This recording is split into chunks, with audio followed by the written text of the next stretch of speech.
Hey y'all, I'm Heather and welcome to my channel, The Debt Free Quilter.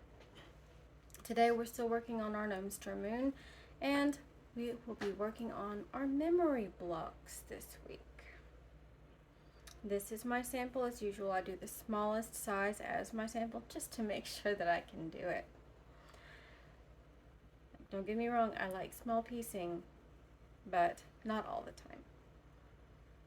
So here is our memory block. It's very cute. Came out very well. It was fairly easy. And I admit I cheated a little bit, and I'll show you how. Let's get started. Okay. Remember a minute ago I said I cheated? This is how. These are half square triangle papers from the Fat Quarter Shop. And I use these to make 2 at a time half square triangles. I've done this all along through this series. So what I do, I layer my my fabric right sides together.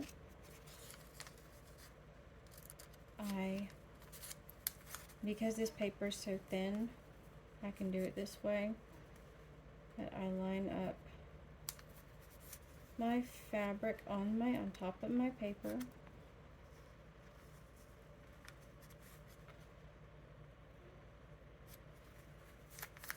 And I'm going to flip it over. I'm holding on to things and I'm taking a pin.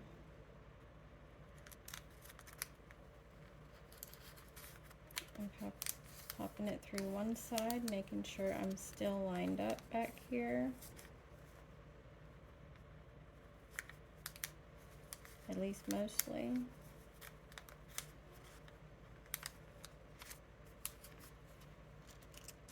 And then I'm going to pop a pin through the other side.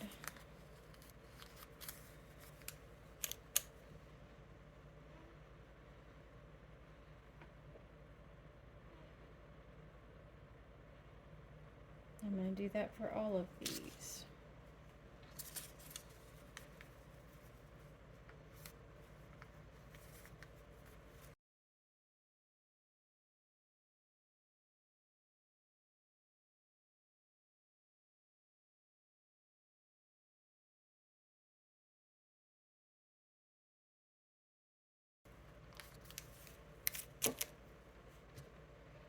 Okay, the next thing I'm going to do is mark my squares for flying geese units.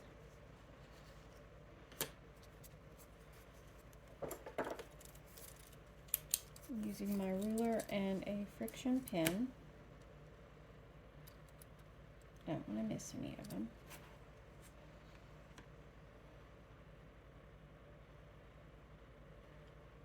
Drawing a line on my squares from tip to tip. And I'm going to sew just to either side of that line when we get to that point.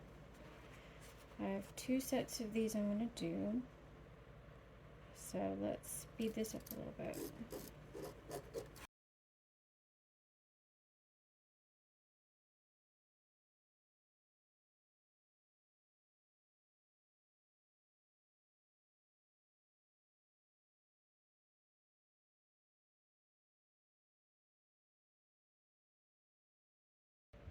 Alright, because I'm such a fan of batch sewing things and doing things in batches, we're going to start with these half square triangles.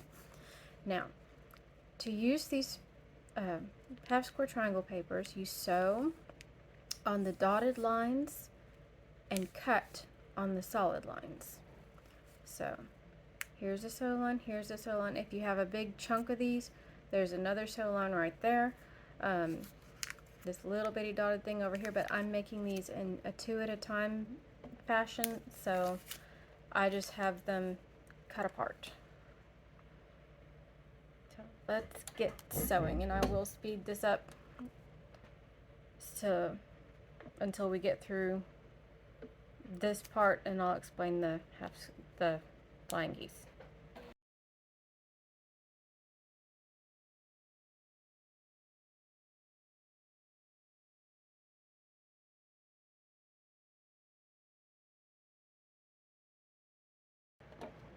for our next block unit, we're going to take squares and rectangles and make flying geese units. Now, I explained this in my last video. I'm going to go ahead and explain it again. I'm lining up the corner. I'm lining up this outside edge with my line going from the center to the corner point. Now what I'm going to do is sew just one thread to the outside of this line.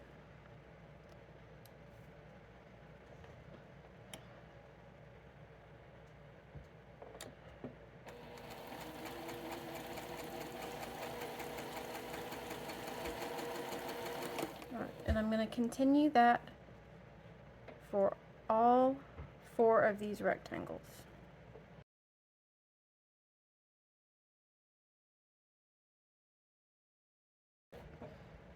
Alright, and we're going to do that again for the next set of flying geese.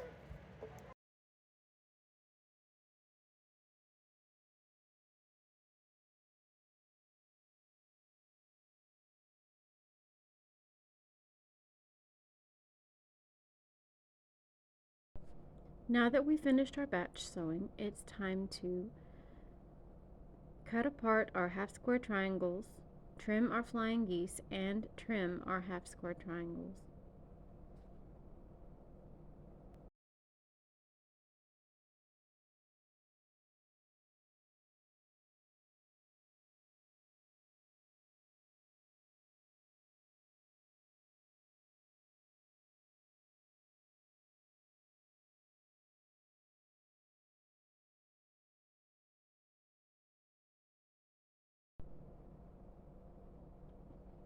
Now, as you can see, before we can trim them, we need to pull the papers off.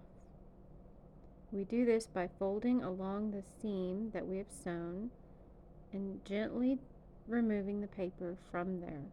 The other side will just pop off.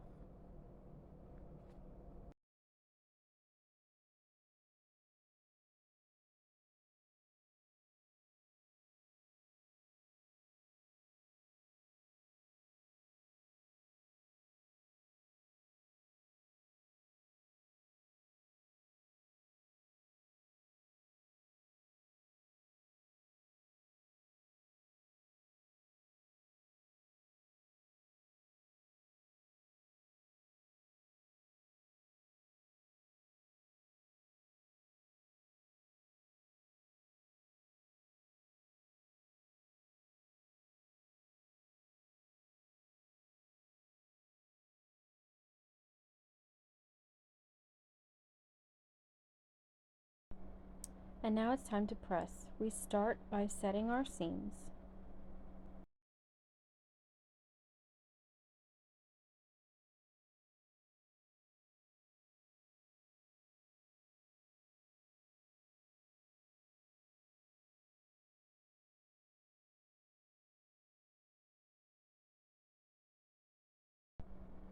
On the half square triangles, with the blocks being so small, I highly recommend pressing these blocks open.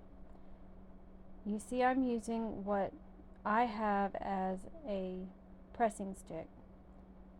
I use it, it's a bull-nose stair tread. It goes on the front of a stair my husband found for me. And what I do is I open the block and open the seam and press it on top of that curve so that it will get nice and flat.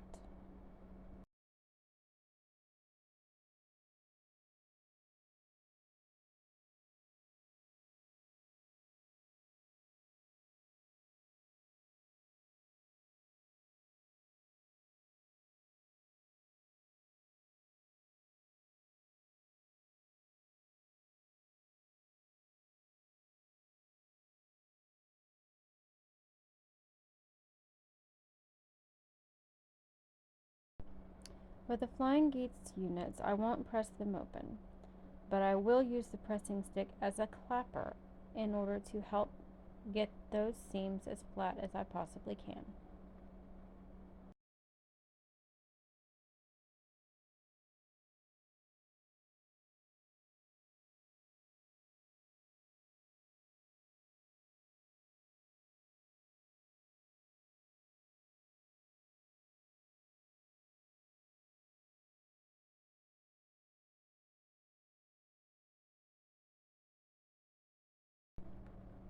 Now it's time for us to attach the other side of our flying goose unit. We place the square with the line going in the opposite direction of the first one that we sewed, and we sew just one thread to the outside of that line. And we will continue for the rest of the flying geese units.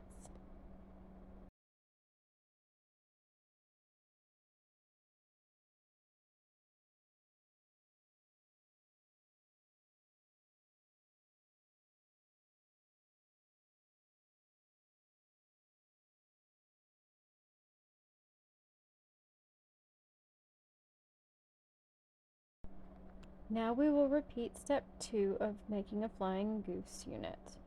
Check to make sure the square covers the rest of the rectangle, creating the full rectangle. Then trimming 1/4 inch away from the line that you sewed.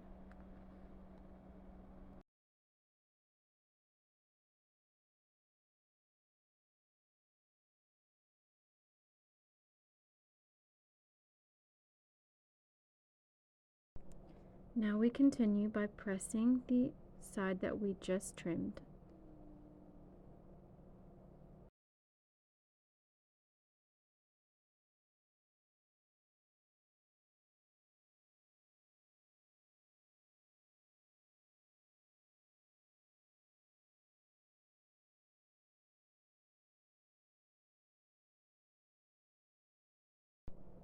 The next step in our process for this block is connecting our flying geese units.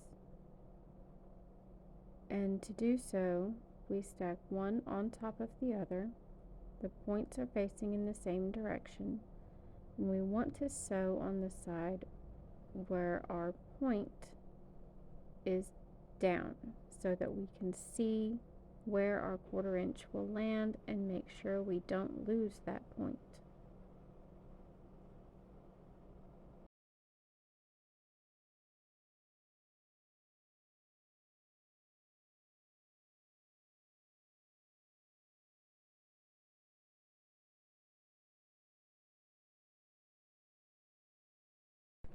Now we're going to assemble our corner units for our block.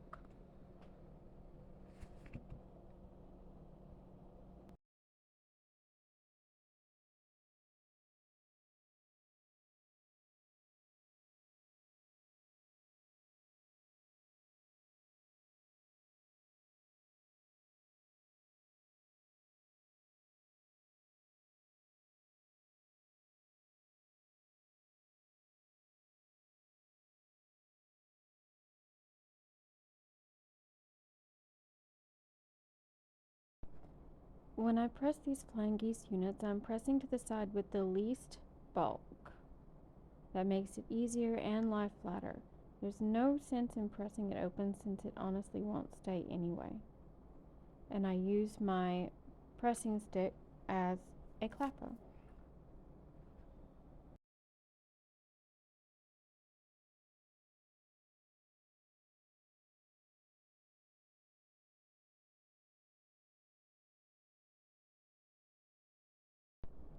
With these small corner units, I find it easiest to press them open. Yes, it takes a little longer, but the overall look of the block will be much better with much flatter seams.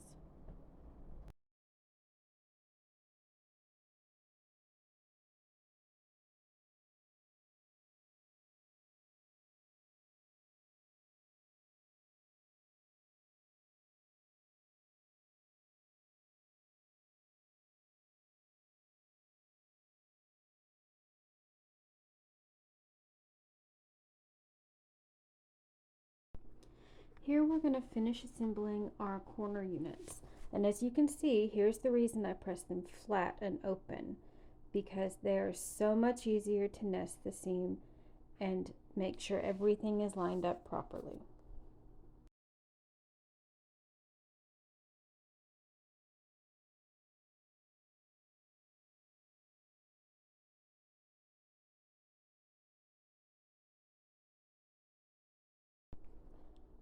And once again, we're back to the pressing board, pressing our seams. And this time, once again, you will see me press these open, because As I've said before, it makes a big difference in how the block is going to lay out. It makes it a lot less bulky and overall a nicer finish.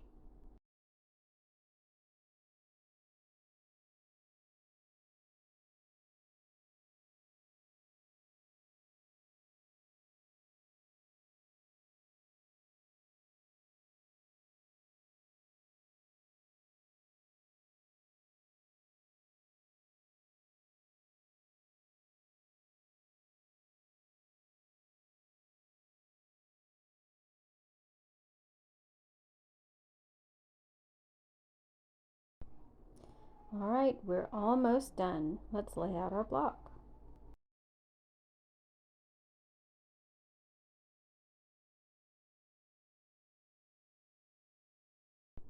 Let's get our block assembled.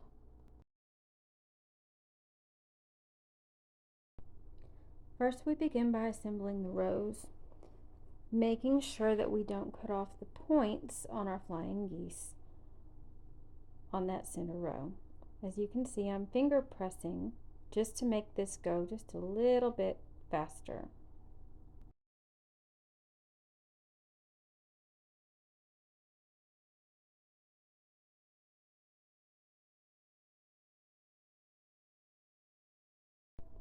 Now that we have our rows assembled, it's time to join them together. Once again, finger pressing just to make the process go a little bit quicker.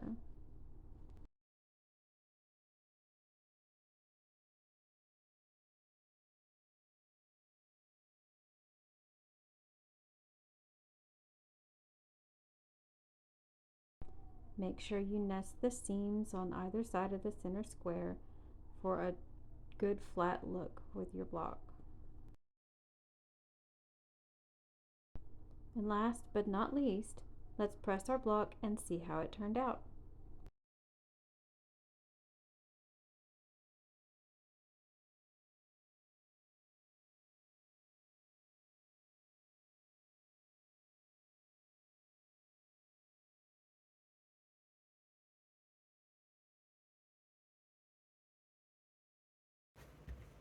Okay, so here we have it,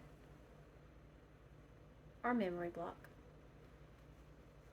I'm really happy with how this block came out. It's just so cute with the colors that I chose. This is my personal preference. Y'all make it however you want. But since Halloween, it's Halloween, believe it or not, I finished this block on Halloween. So that makes me oddly happy. Anyway, so that's it for this week. You have a great day, have a great week. We'll catch you in the next video. Bye.